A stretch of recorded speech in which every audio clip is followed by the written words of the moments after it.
gìต่อไปnhẹ con già bên an mùi nhiệt liêu trượt song xím cây mụ chịp thì mong lời tên to nhìn nhớ cái xuân chín ơi ngày mai nhau liao cài đường phun khói ra hè mồ nai như này thọ xin cha lắng hoa cái sim chỉ cam lời khi biển nhá cài ơi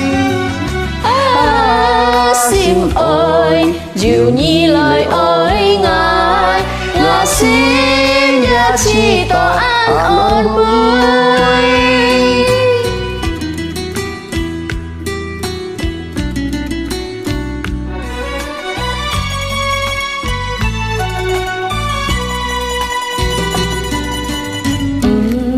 tí con to cho gìต่อไปnhẹ con già bên an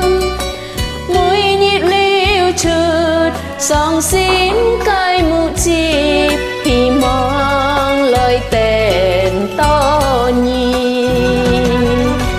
nhớ cái xuân chín ơi ngày mai nhau liao cài đường phun khói ra hè mồ nai như này thọ xin cha làng hoa cái sim chìm cam lời khi bên nhà cài ơi sim ơi dịu nhi lời ơi ngài ngài sim giá trị tỏ an ơn vui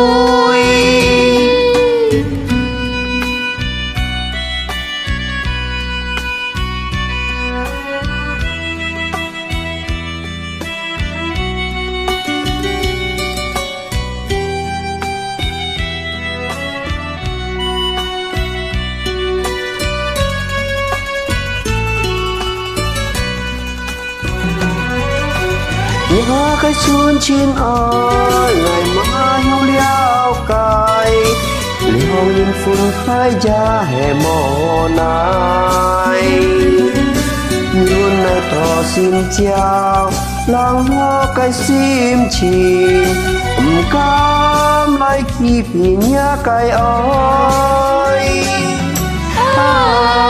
sim ơi dịu nhi lời ơi ngài ngài xin giá trị tỏ an ơn vui